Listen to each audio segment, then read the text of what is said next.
right now to make the final introduction of the evening for Dr. Demi Kouzounas. She was of Saco, who was re-elected as the chair of the Maine Republican Party on January 12, 2019. The chairman, she is a dentist, a small businesswoman with nearly 30 employees at locations in Scarborough and Skowhegan. Along with her practice, Dr. K, that's what my kids call you, helped start Bright Smiles, a dental clinic for low-income children in Portland, and is the co-founder of Dentists Who Care for Maine, which provides a free day of dental care each year. Dr. Kouzounas is the past president of the Maine Dental Association, a nonprofit association of about 650 dentists across Maine. Born in Sanford, she received her doctorate in dentistry from Tufts before serving our country as a fellow veteran of the United States Army. Too funny.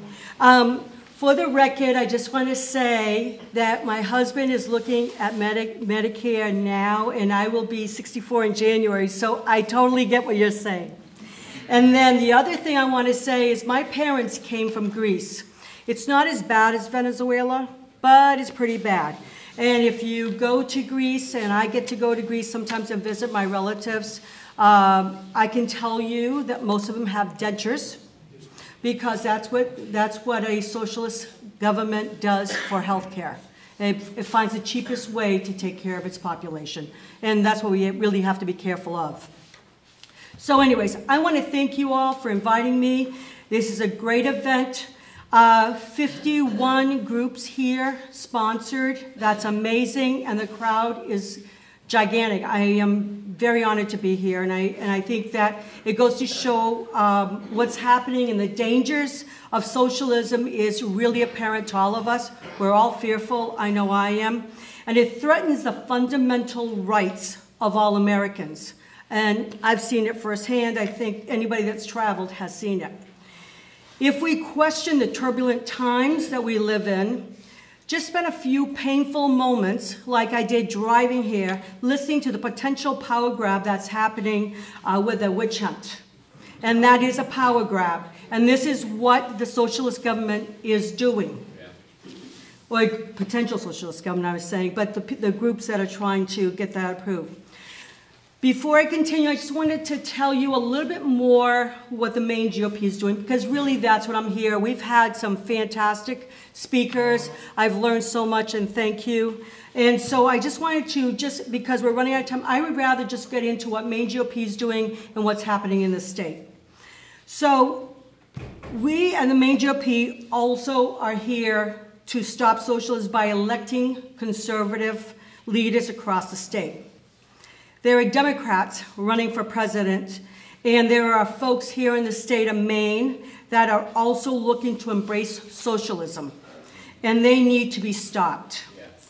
It is going to take an army, and I say that strongly, an army of dedicated volunteers to push back these extremists, and I hope that you'll join me in the fight for 2020. I think we are doing well, and I feel very optimistic. And again, I have a tendency to be more like Bruce, to be quite optimistic. So please get involved. We need you all. And if you consider running, please do so. We need you. Here's an update on our President Trump's campaign here in Maine. I've had the privilege to develop a relationship with our president, and I've met his advisors. And let me tell you, President Trump is fully committed to winning Maine. Amen. Okay?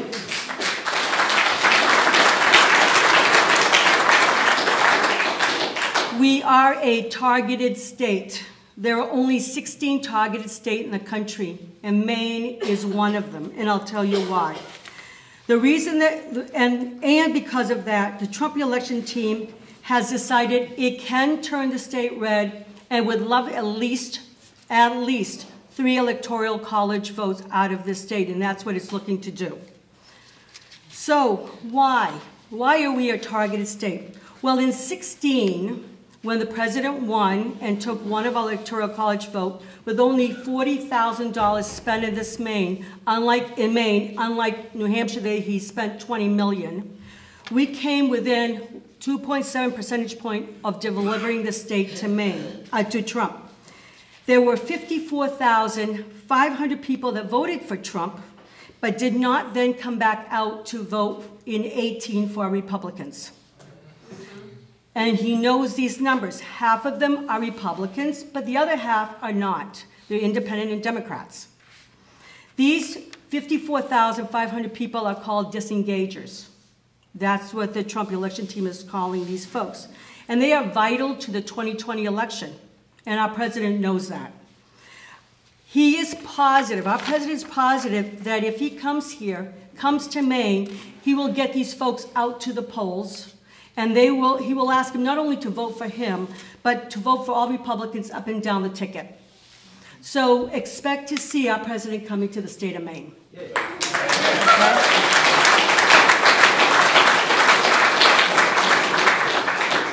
Several months ago, our president also began building a team in Maine, and we are well on our way to growing the largest field program this state has ever seen. It's the largest. Trump and his team have already surpassed their lofty goals. They are training volunteers and they're registering voters everywhere. Our volunteers just a few weeks ago were able, in a matter of a few weeks, to get 2,000 signatures to get him on the petition in the state of Maine. And so President Trump is the first presidential candidate in this state to qualify for the ballot. And this is all by volunteers. And just to kind of let you know what's happening out there, my sister is a school bus driver in Biddeford. Okay, Biddeford is not a Republican bastion, right? I called her up and I said, I need your help. She got me 30 signatures for the petition and got 10 Democrats to re-register as Republicans in Biddo, if anybody knows Biddeford, okay? And that's what's happening everywhere. And again, school bus driver in Biddeford. So that's what's happening. President Trump is not just only concerned about his race, he's also focusing on the Republicans in the state. And he wants victory up and down the ticket. With his help and his volunteers that and the people he pays in the state, we also were involved in municipal races, and we were involved with a Mayor Jason Levesque race in Auburn, which he just won re-election. And again, the door knocking was done by a lot of the Trump re-election team folks that are in the state. We're also working hard to re-elect Senator Collins and educate the voters that shady Sarah Gideon has an extreme agenda. And you're right, she wants to add a 40-cent gallon tax to our gas. She's also was involved with a taxpayer-funded abortion, dear Lord. And her out-of-control spend and tax policies is what she's pushing in Augusta. We have to get her out of here. She comes from Rhode Island, and I think she needs to go back there, if you ask me. Right? President Trump is committed to re-electing Senator Collins because he wants to keep the Republican majority in the Senate. Let's not forget that without Senator Collins, we would never get through the historic tax reform that she voted for, and also get Brett Kavanaugh and Neil Gorsuch to the Supreme Court. And I suspect we may have another one here in the next few years. Yes.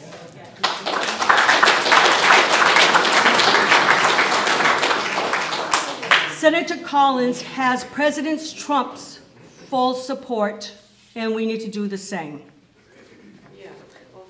Okay, yes, so I wanted to make sure that you all know that, and I went to the Oval Office and spoke to the President personally. He wants the Senator back.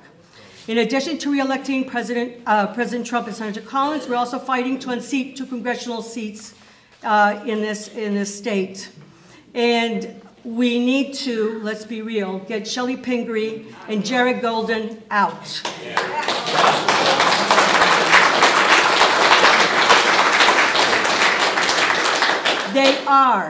They are the rubber stamp Democrats who will always vote for Nancy Pelosi, AOC, and the squad if they tell them to do so. And Jared may have thought he was representing the state of Maine, but if you notice, He went along with what they told him to do. And that's the problem. And be involved with the farce impeachment process that's happening to us now. They're trying to silence us. So with that, I think we have an incredible group of candidates running in CD2. I urge you all to get to meet them, talk to them, and volunteer for their campaigns. I feel good about all three candidates. In CD1, we have Dr. Jay Allen. I was at a huge event last night with Honorable Bruce Poliquin, who did an amazing job for Dr. Jay Allen. It was a great fundraiser, and I think Dr. Allen's the real deal for CD1. With every passing day, we move closer to the 2020 election and the choice in the direction we take our country. We will stand up and fight for the principles of our founding fathers and not give away to the pressures of the left, extreme left, and embrace their socialist agenda. We need to make sure we fight back against AOC, Bernie, and Elizabeth Warren. I hope you will find tonight's discussions eye-opening and realize that we all need to fight together as a team, as one, if we're going to win in 2020. So please, all of us, let's join forces and let's work together as a team. Thank you.